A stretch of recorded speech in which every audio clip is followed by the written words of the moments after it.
भाषा नहीं है, वास्तव में ही हमारा और जागर जी का जो प्रेम आज का नहीं है। जब मैंने नीम का थाना से चुनाव लड़ा था, जब से इनके पिताजी का भी और इनका भी हमेशा मेरे सर पे हाथ रखा है। ऐसे में जागर जी का इस उदयपुरवाटी की धरती पर बहुत बहुत सम्मान करता हूँ। उदयपुरवाटी की जनता की तरफ से तो सुलकन जी आपका धन्यवाद करेंगे, लेकिन उपखंड खेतड़ी और विधानसभा खेतड़ी का जनसेवक होने के नाते मैं आपका खेतड़ी की, क्योंकि यहाँ पर उपस्थिति कितनी है मैं बता सकता हूँ। ये माधोगढ़ बैठा है, ये परमाकाली बैठी है, वो देवता बैठा है, वो पदेवा बैठा है, ये सावाड़ी बैठी है, इधर दलीलपुरा से बैठे हैं। सब लोग यहाँ हमारा बॉर्डर का गांव है। सारी खेतड़ी के लोगों की तरफ से भी आपका बहुत बहुत आभार और बहुत बहुत साधुवाद। आप इतने साधारण व्यक्तित्व के धनी हैं कि जब हम जब मिलते हैं तो मुझे हमें ये लगता नहीं है कि हम किसी मंत्री से मिल रहे हैं। और मैंने राजस्थान में मेरे राजनीतिक जीवन में 2 नेता देखे हैं। फिर कहता हूँ इसको राजनीतिक भाषा मत समझना, जिनको मैं खाटी नेता बोलता हूँ। खाटी समझते हो क्या? नहीं समझते। एक तो थे सांवरमल जाट, जिनको राजस्थान में खाटी नेता के रूप में जाना जाता था, और उसके बाद में अगर कोई खाटी नेता की परिभाषा पूरी करता है तो वो जावर सिंह खन्ना करते हैं, क्योंकि ये बिल्कुल किसान वृक्ष और देशी ठाट है। जिस तरीके से राजनीति करते हैं और इनके स्वभाव में एक बात और है, आपका काम हाथ में ले लेंगे, ये मैंने नजदीक से देखा है। आपको कभी एहसान नहीं करेंगे कि मैंने आपका काम करवा दिया, काम करके भी आपको ये नहीं कहेंगे कि मैंने आपका काम करवा दिया। और आपको ये लगेगा कि आपका काम नहीं हो रहा है, क्योंकि आराम से और बिल्कुल मस्त मिजाज से उस कागज को पकड़ते हैं। आपको ये नहीं लगेगा कि ये निहाल करेंगे, लेकिन आपका कागज देने के बाद में ये खुद उसकी जिम्मेदारी लेके और उसके लिए खुद मेहनत करते हैं और उस काम को कराने की कोशिश करते हैं। ये इनका स्वभाव मैंने देखा है, परखा है। फिर कहता हूँ मैं इनकी बड़ाई के हिसाब से नहीं खड़ा हुआ। सब लोग अपने अपने स्टाइल से राजनीति करते हैं, उस स्टाइल में सबकी अलग अलग होती है और इनकी एक कला है और एक स्टाइल है, उसका मैं मत कायल हूँ। ऐसे हम पुनः एक बार दोनों तहसीलों की तरफ से मैं आपका स्वागत करता हूँ और पुनः आपको धन्यवाद देना चाहता हूँ। सभी दीपपुरा के जो भी पंचायत निवासी हैं उनको धन्यवाद देता हूँ। इतना शानदार आपको एक पंचायत का भवन मिला है, जिसको मिनी सेक्रेटरी कहते हैं, ऐसा भवन मिला है। सरपंच साहब को भी धन्यवाद देना चाहता हूँ कि आपने मेहनत करके जो 42 लाख राशि स्वीकृत की, आपने कहा कि मैंने 45 लाख रुपए खर्च किए हैं। ऐसे सरपंच भी आपको बहुत कम मिलेंगे, ये भी हमने राजनीतिक जीवन में देखा है। और मैं स्वागत करना चाहता हूँ। वैसे तो हम भाई हैं, बड़े छोटे हमारे अग्रणी हैं और हमेशा हमारे बड़े के रूप में आशीर्वाद देते हैं। सुलकन जी चौधरी साहब हैं और इस बार इसको दुर्भाग्य कह सकता हूँ कि छोटे से मार्जिन से चुनाव हारे हैं और इस पीड़ा का भोगी मैं भी हूँ। पिछला चुनाव मैंने 957 वोटों से हारा था। उन 957 वोटों की हार मैं खुद तो भूलना चाहता था, लेकिन पब्लिक ने भूलने ही नहीं दिया। 5 साल सुबह पहले आकर यार है कि मैंने तो और कर लेता, थोड़ी सी और कर लेता, थोड़ी सी और कर लेता। मैं भूल बचाया था, मैंने भूल में बोल दिया तो चौधरी साहब थाने में भूलन नहीं दिखाई, क्योंकि बड़ी हार हो जाती है ना। तो बड़ी हार में तो आदमी का मन मान लेता है भाई 35,000 20,000 30,000 की हार थी, चलो वोट ही कम से हार गए। लेकिन एक किनारे पे आके जब नैया डूबती है तो उसका मलाल निश्चित रूप से 5 साल तक खलता है। लेकिन जैसा अभी मेरे पूर्व वक्ता ने कहा, भगवान ने हो सकता है कुछ और सोच रखा हो और भी सोच रखा हो, कुछ अच्छा हो जाए। कहीं बुरा होता है तो उसमें अच्छाई में कई चीजें छुपी होती है। ईश्वर करेगा जो भविष्य में होगा वो जो मिल जाएगा।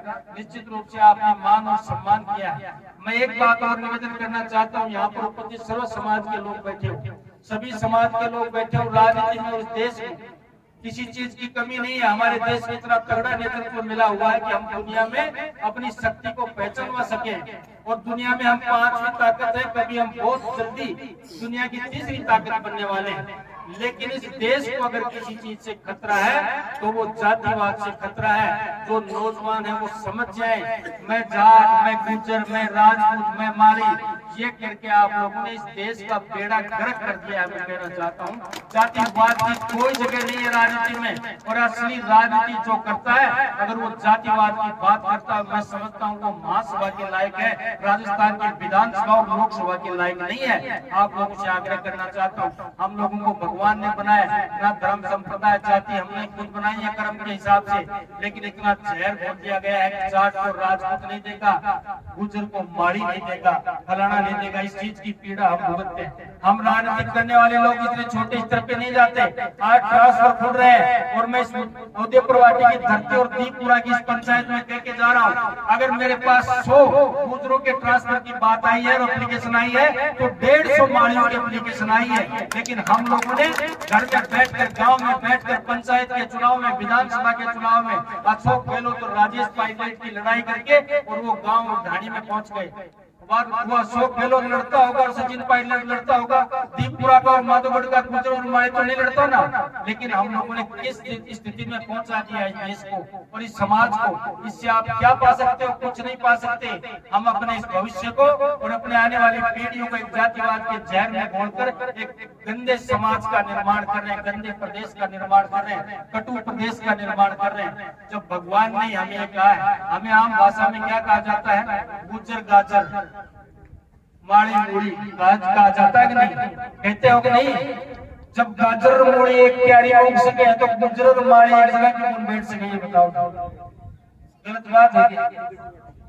तो इस तरीके की बातें करके ऊपर की लड़ाई, देश की लड़ाई, प्रदेश की लड़ाई करके और उसमें यहाँ अपने पैसे का नुकसान हम लोग करते हैं, ये अच्छे संकेत नहीं है। मैं कोई वो नहीं हूँ, शास्त्री भी नहीं हूँ और विद्वान भी नहीं हूँ, लेकिन जो पीड़ा होती है तो पढ़ा लिखा आदमी उस चीज की विवेचना करता हूँ। अच्छे भले व्यक्तित्व को जो आपको एक अच्छा प्रशासन दे सकता है और अच्छा विकास का एक अवधारणा दे सकता है, आपके लिए मेहनत कर सकता है, उसको जातिवाद के चक्कर में आप नाकाबिल व्यक्ति को विधानसभा और लोकसभा में पहुंचा देते हो और काबिल व्यक्ति को घर बिठा देते हो। ऐसा इस देश में चलता रहेगा तो सही मायने में इस देश का विकास नहीं होगा।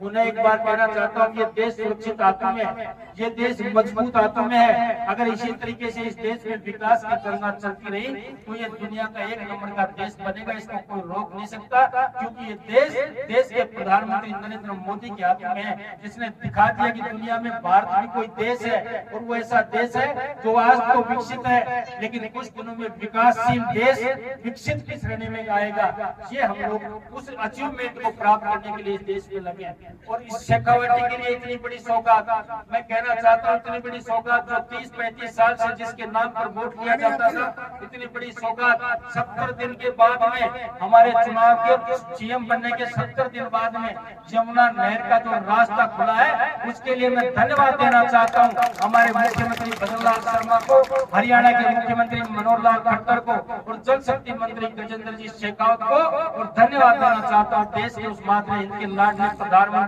नरेंद्र जी मोदी को, जिसने इस सूखे प्रदेश में और सूखे इस शेखावाटी के अंदर जल का प्रवाह करके किसान की परवाह की है, एक आम ग्रामीण शहरी की परवाह की है। निश्चित रूप से ये प्रोजेक्ट समय जरूर लगेगा, लेकिन जो भाषणों में नहरें आती थी और भाषणों में पानी आता था, निश्चित रूप से इसी राज्य में और इसी 5 साल के अंदर शेखावाटी में यमुना का जल आएगा और निश्चित रूप से आएगा। ये मैं आप लोगों को कहना चाहता हूँ। उसके लिए हमने जाबर जी ने और हमारे चौधरी साहब ने कल ही जाके वहाँ पर हमारे सीएम साहब का हमने स्वागत किया था, एरोड्रम पे जाके किया था। सब लोग हम शेखावाटी के नेता थे, उनका हम स्वागत कर रहे हैं और हम जल्दी झुंझुनू अगले सप्ते में, शायद मार्च के पहले सप्ते में झुंझुनू सीएम साहब को लाएंगे और उनका इस समझौते के लिए सम्मान करेंगे।